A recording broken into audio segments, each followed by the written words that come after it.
Doctor ortho Ayurvedic oil and capsule, अब दर्द भी घुटने टेकेगा। छत्तीसगढ़ के मुंगेली को विकास की सौगात। मुख्यमंत्री साय ने 353 करोड़ के विकास कार्यों का किया लोकार्पण। कार्यक्रम में खाली कुर्सियों पर हुई राजनीतिक बहस। कांग्रेस ने इसे सरकार के प्रति जनता की बेरुखी बताया। छत्तीसगढ़ में महिला सशक्तिकरण के लिए साय सरकार का बड़ा फैसला। महिलाओं के नाम रजिस्ट्री पर शुल्क अदा। जमीन रजिस्ट्री में महिलाओं को लाखों रुपए तक फायदा। रांची नगर निगम ने राष्ट्रीय स्तर पर हासिल की बड़ी उपलब्धि। जीआईएस आधारित एसेट मैपिंग कार्य में मिली बड़ी सफलता। भारत सरकार से झारखंड को मिली 5 करोड़ रुपए की प्रोत्साहन राशि। मध्य प्रदेश विदिशा में शुरू हुई मामा कोचिंग। प्रतियोगी परीक्षाओं के लिए आर्थिक रूप से कमजोर विद्यार्थियों को मिलेगी निःशुल्क कोचिंग। पूर्व मुख्यमंत्री शिवराज सिंह चौहान ने युवाओं को दिया सफलता का मंत्र।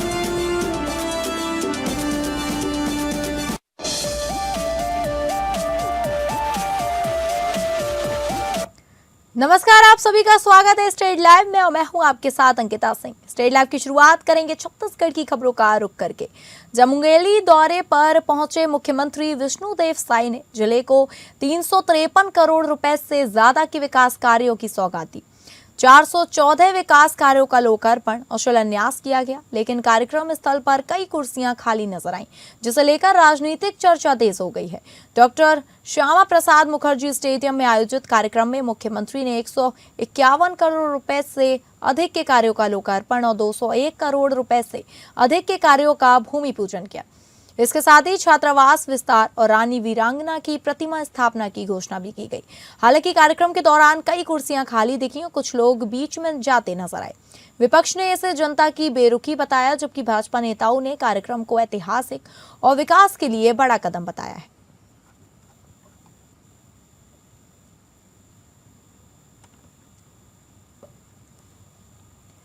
जिले के डोंगरिया स्थित जलेश्वर महादेव धाम में अखिल भारतीय कुर्मी क्षत्रिय महासभा का प्रदेश स्तरीय सम्मेलन और सम्मान समारोह आयोजित किया गया। कार्यक्रम में मुख्यमंत्री विष्णुदेव साय, उप मुख्यमंत्री विजय शर्मा, विधायक भावना बोहरा, विधायक धर्मजीत सिंह सहित समाज के कई वरिष्ठ पदाधिकारी शामिल हुए। कार्यक्रम की शुरुआत दीप प्रज्वलन और अतिथियों के स्वागत सम्मान के साथ हुई। इस दौरान समाज के पदाधिकारियों ने मुख्यमंत्री के सामने नवा रायपुर या वीआईपी रोड क्षेत्र में कुर्मी समाज के लिए 2 एकड़ जमीन सामाजिक कार्यक्रमों के लिए बस और जलेश्वर महादेव धाम के विकास की मांग रखी। मुख्यमंत्री साय ने समाज को संगठित, मेहनतकश और शिक्षित बताते हुए कहा कि कर्मी समाज का प्रदेश के विकास में बड़ा योगदान है। उन्होंने जलेश्वर महादेव धाम के विकास, डोंगरिया करखट्टा मार्ग निर्माण और सिंचाई परियोजना के नहर विस्तार को लेकर घोषणा की। मुख्यमंत्री ने कहा कि छत्तीसगढ़ को विकसित राज्य बनाने में हर समाज की भागीदारी जरूरी है। वहीं उप मुख्यमंत्री विजय शर्मा और विधायक भावना बोहरा ने भी समाज की एकता, युवाओं की दिशा और क्षेत्रीय विकास को लेकर अपनी बात रखी।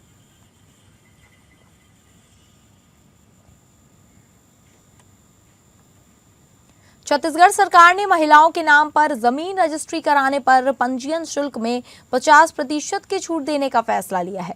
वित्त मंत्री ओपी चौधरी ने कहा कि सरकार का उद्देश्य जनता को राहत देना और महिला सशक्तिकरण को बढ़ावा देना है। वित्त मंत्री ओपी चौधरी ने बताया कि पहले जमीन रजिस्ट्री पर 4% पंजीयन शुल्क लगता था, जिसे अब महिलाओं के नाम पर रजिस्ट्री कराने पर घटाकर 2% कर दिया गया है। उन्होंने कहा कि 10 लाख रुपए की जमीन रजिस्ट्री पर महिलाओं को करीब 20,000 रुपए और 1 करोड़ रुपए की रजिस्ट्री पर लगभग 2 लाख रुपए का सीधा लाभ मिलेगा। ओपी चौधरी के मुताबिक इस फैसले से प्रदेश की महिलाओं को करीब 200 करोड़ रुपए की राहत मिलेगी। उन्होंने कहा कि सरकार ने पेड़ों, ट्यूबवेल और बाउंड्री वॉल जैसी कई चीजों पर भी शुल्क में छूट दी गई है और अलग अलग टैक्स सुधारों के जरिए जनता को हर साल लगभग 1000 करोड़ रुपए की राहत दी जा रही है।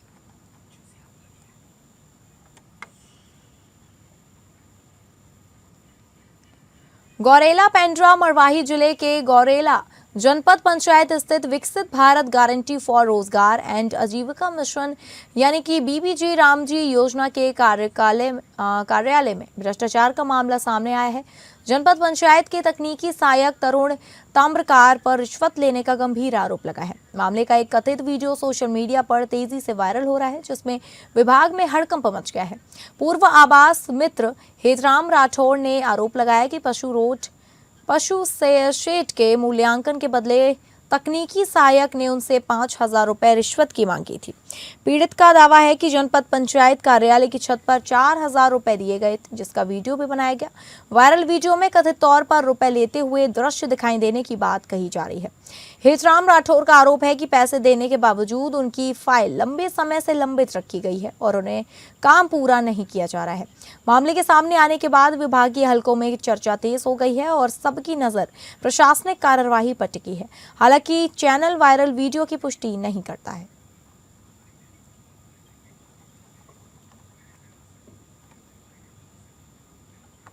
अब बात करेंगे मध्य प्रदेश की खबरों का रुख करके, जहां विदिशा शहर के युवाओं को अब MPPSC सहित विभिन्न प्रतियोगी परीक्षाओं की तैयारी के लिए बड़े शहरों का रुख नहीं करना पड़ेगा।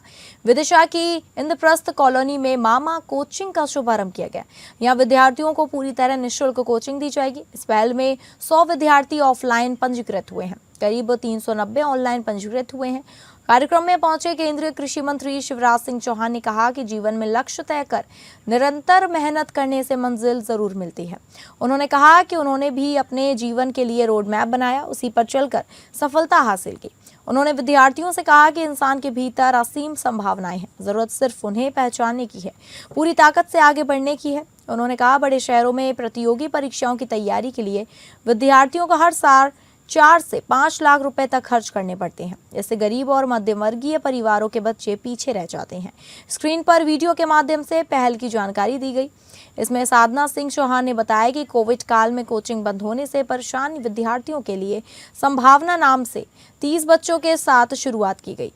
यह बाद में बढ़कर 900 विद्यार्थियों तक पहुंच गई। इस मौके पर कार्तिकेय चौहान ने विद्यार्थियों को मोटिवेशनल स्पीच दी। उन्होंने कहा कर्म करते रहना चाहिए, सफलता जरूर मिलेगी। उन्होंने युवाओं को हर परिस्थिति में संयम बनाए रखने की सीख दी।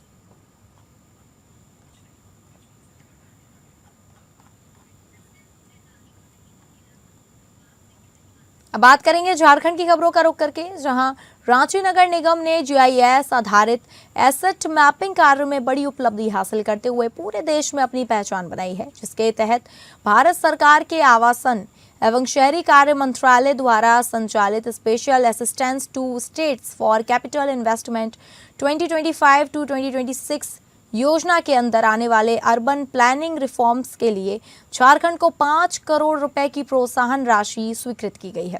आपको बता दें कि उपलब्धि रांची नगर निगम द्वारा अपने नगर परिसंपत्तियों यानी कि म्युनिसिपल एसेट्स की GIS आधारित मैपिंग के साथ शहरी क्षेत्रों में सरकारी भूमि के डिजिटल इन्वेंट्री निर्माण कार्य को सफलतापूर्वक पूरा किए जाने के परिणाम स्वरूप प्राप्त हुई है।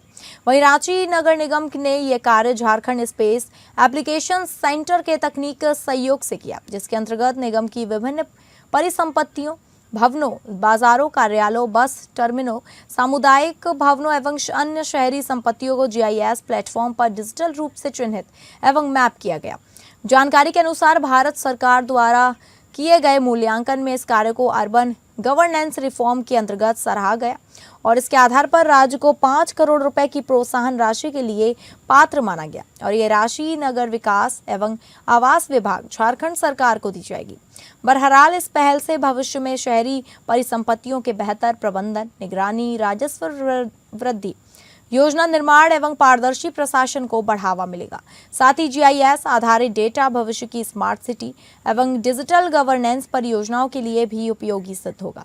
बताते चले कि रांची नगर निगम ने इस उपलब्धि के लिए नगर विकास एवं आवास विभाग, झारखंड स्पेस एप्लीकेशन सेंटर एवं इस कार्य से जुड़े सभी पदाधिकारियों एवं कर्मियों के प्रति आभार भी व्यक्त किया है।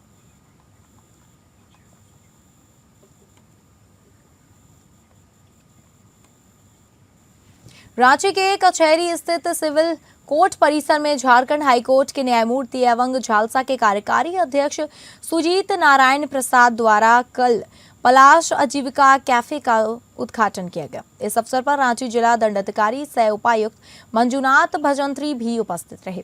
कार्यक्रम के मुख्य अतिथि एचसी के सीनियर जस्टिस सुजीत नारायण प्रसाद के कैफे का उद्घाटन करते हुए उपस्थित दीदियों को बधाई एवं शुभकामनाएं देने के साथ साथ महिलाओं के आर्थिक सशक्तिकरण की दिशा में इस पहल को बेहद महत्वपूर्ण कदम बताया। आपको बता दें कि यह कैफे नगरी प्रखंड की सरोजनी महिला एवं स्वयं सहायता समूह एवं शांति महिला स्वयं सहायता समूह की दीदियों द्वारा संचालित किया जाएगा। कैफे में नियमित खाद्य सामग्री के साथ साथ पारंपरिक व्यंजन भी उपलब्ध होंगे, जिनमें चावल, मड़ुआ का चिल्का रोटी, डुम्बू, धुसका आदि प्रमुख रूप से शामिल है। यह पहल स्थानीय पारंपरिक खानपान को बढ़ावा देने के साथ साथ महिलाओं को स्थायी आजीविका उपलब्ध कराने में सहायक सिद्ध होगी। वहीं पलाश आजीविका कैफे न्यायालय परिसर में काम करने वाले वकीलों, मुवक्किलों, कर्मचारियों तथा आम नागरिकों को एक ही छत के नीचे अच्छी गुणवत्ता वाले भोजन और पेय पदार्थ उपलब्ध कराने की दिशा में बड़ा निर्णय माना जा रहा है।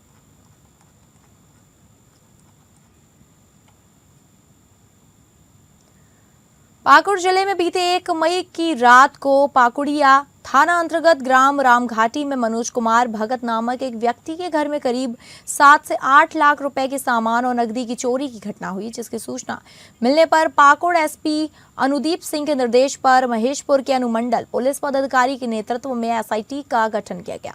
सूचना के अनुसार गठित टीम ने छापेमारी के साथ जरूरी कार्रवाई करते हुए पाकुड़िया थाना क्षेत्र अंतर्गत ग्राम खक्सा के पास एक थार गाड़ी को रोकने का प्रयास किया गया। हालांकि पुलिस को देखकर उस वक्त थार गाड़ी से उतरकर करीब 4 लोग भागने लगे, जिसमें से मिहिर ठाकुर नाम के एक अपराधी कर्मी को पश्चिम बंगाल से खदेड़ कर पकड़ा गया, जिसके पास से एक देसी कट्टा, 2 जिंदा गोली और एक मोबाइल बरामद कर जब्त कर लिया गया।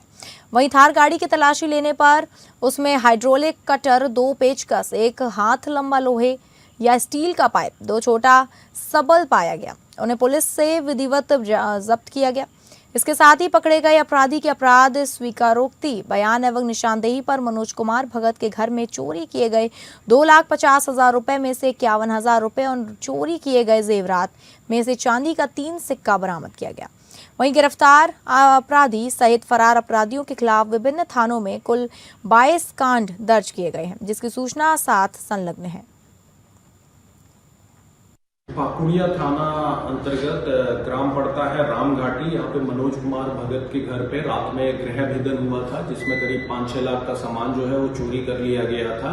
इसी क्रम में सूचना संकलन में पता चला कि एक संदिग्ध गाड़ी जो है जिसमें कुछ अपराधकर्मी हो सकते हैं, ये पाकुड़िया थाना क्षेत्र में घूम रही है। एसआईटी के द्वारा तुरंत इस गाड़ी को इंटरसेप्ट किया गया। तो जैसे ही इंटरसेप्ट किया गया, इसमें से 4 अपराधकर्मी जो है भागने का प्रयास किए उतर के, जिसमें से एक को पुलिस के द्वारा दौड़ा के पकड़ा गया है। उसके पास से हथियार मिला है, गाड़ी में जो है गृह भेदन के काफी सामान मिले हैं। पटना में शांतिपूर्ण तरीके से प्रदर्शन कर रहे बेरोजगार युवाओं पर पुलिस द्वारा लाठीचार्ज के खिलाफ बिहार के मुख्यमंत्री सम्राट चौधरी का भागलपुर में एसएससीआई के छात्र संगठनों ने पुतला दहन किया। पटना की सड़कों पर टीआरई 4 के विज्ञापन की मांग को लेकर बेरोजगार युवा प्रदर्शन कर रहे थे। वहीं प्रदर्शनकारियों पर पटना की पुलिस द्वारा बेरहमी से पिटाई कर अत्याचार करने जैसे गंभीर आरोप अभ्यर्थी ने सरकार पर लगाए हैं। वहीं पटना में किए गए अभ्यर्थी की पिटाई एवं अत्याचार को लेकर भागलपुर में छात्र आक्रोशित हो गए हैं, जहां तिलक मांझी भागलपुर विश्वविद्यालय भागलपुर के मुख्य प्रवेश द्वार पर सूबे के मुख्यमंत्री सम्राट चौधरी का पुतला दहन कर सरकार के खिलाफ जमकर नारेबाजी की गई। इस दौरान एसएससीआई के विश्वविद्यालय अध्यक्ष लालू यादव ने कहा कि बिहार की सरकार निरंकुश हो गई है। जब बेरोजगार छात्र रोजगार की मांग को लेकर शांतिपूर्ण तरीके से सड़क पर उतरते हैं तो उनके जवाब में सरकार रोजगार की जगह लाठियां बरसाती है।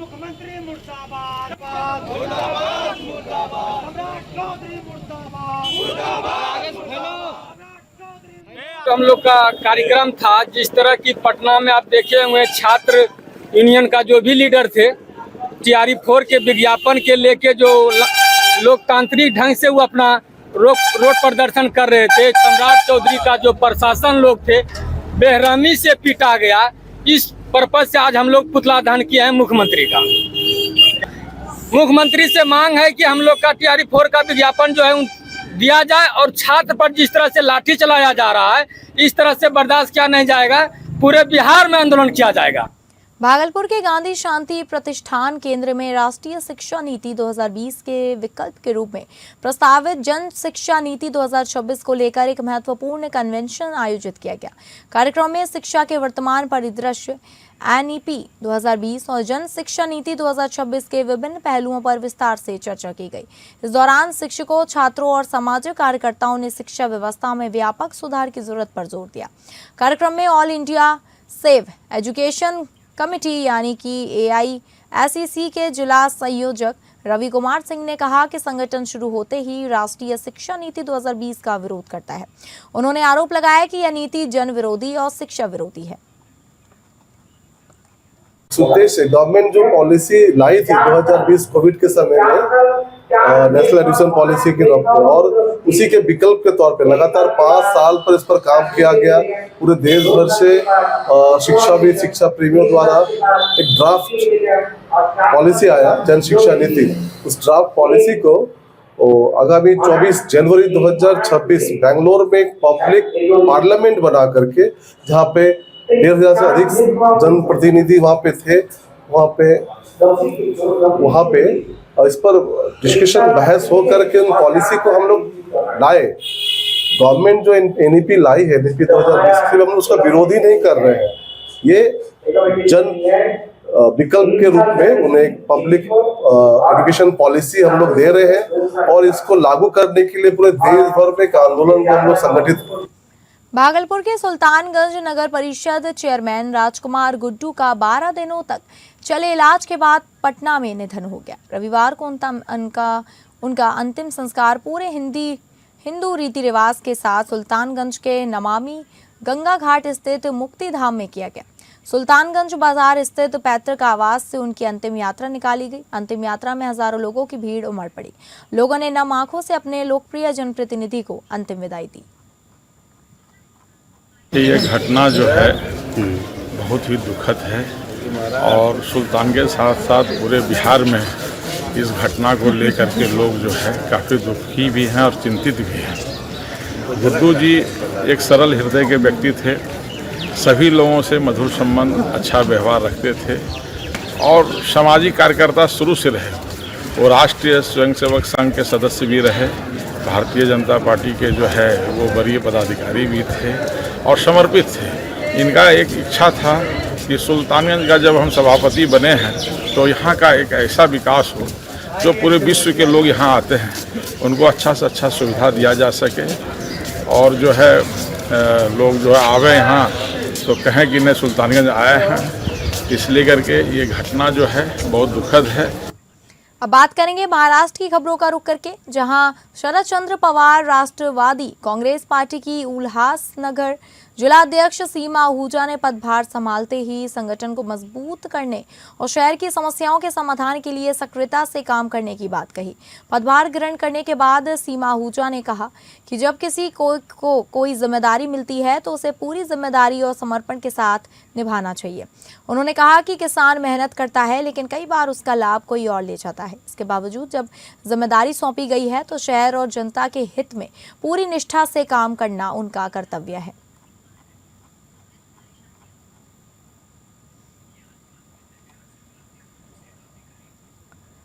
महिलाओं के यौन शोषण के आरोपी अशोक खरात के ट्रस्ट की सदस्य और पूर्व महाराष्ट्र राज्य महिला आयोग के अध्यक्ष रूपाली चाकड़कर ने से नासिक में SIT ने 4 घंटे लंबी पूछताछ की। रूपाली के ऊपर अशोक खरात के साथ मिलकर अपने पद का दुरुपयोग करते हुए अशोक खरात के अपराधों में संलग्न होने के कई मामले सामने आए थे, जिसको लेकर नासिक पुलिस और SIT ने जांच शुरू की थी, जिसके चलते रूपाली को महाराष्ट्र राज्य महिला आयोग के पद से इस्तीफा देना पड़ा। आज नासिक में SIT के सामने पेश होकर रूपाली या SIT के सवालों का जवाब दिया। रूपाली से SIT में 4 घंटे तक लंबी पूछताछ चली। रूपाली से पूछताछ के बाद रेपिस्ट अशोक खरात की और भी मुश्किलें बढ़ सकती हैं।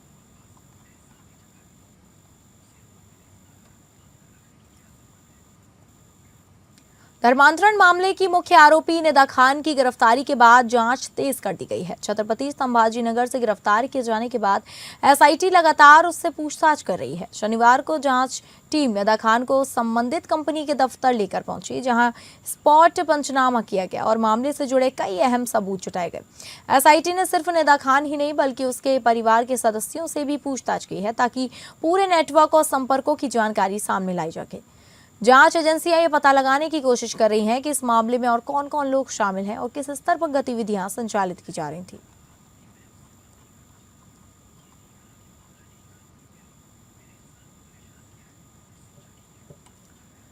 अमरावती के खोलापुरी गेट क्षेत्र के 4 किशोरों के साथ रविवार की डब्बा पार्टी जिंदगी की आखिरी पार्टी साबित हुई। इंस्टाग्राम पर सर्च कर चुने गए माड़ी रोड स्थित गोडे कॉलेज के सामने वाले घात खेड़ा तालाब परिसर में घूमने गए 10 युवक युवतियों में से 4 की तालाब में डूबने से दर्दनाक मौत हो गई। इस घटना से पूरे अमरावती शहर में शोक की लहर फैल गई है।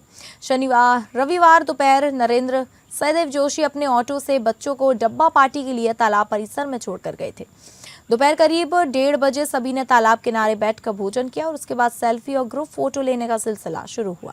किसी को अंदाजा भी नहीं था कि ये खुशी के पल 4 बच्चों की जिंदगी के आखिरी पल साबित होंगे। दोपहर करीब 2 बजे नंदिनी बालू कांकड़े को छोड़कर बाकी 9 युवक युवतियां तालाब में उतरे। इसी दौरान 12 वर्षीय आदित्य जोशी तालाब के कीचड़ में फंसकर डूबने लगा। उसे बचाने के लिए उसकी बहन सोनाली, रिश्तेदार पायल पंडित और यश काकड़े पानी में उतरे, लेकिन पानी की गहराई और कीचड़ का अंदाजा नहीं लगने से चारों एक के बाद एक डूब गए। घटना की जानकारी मिलते ही ग्रामीणों, पुलिस और बचाव दल ने मौके पर पहुंचकर राहत कार्य शुरू किया। कार्तिक मकेश्वर ने लकड़ी का सहारा लेकर आंचल नामक लड़की की जान बचाई। पुलिस ने आकस्मिक मृत्यु का मामला दर्ज कर जांच शुरू कर दी।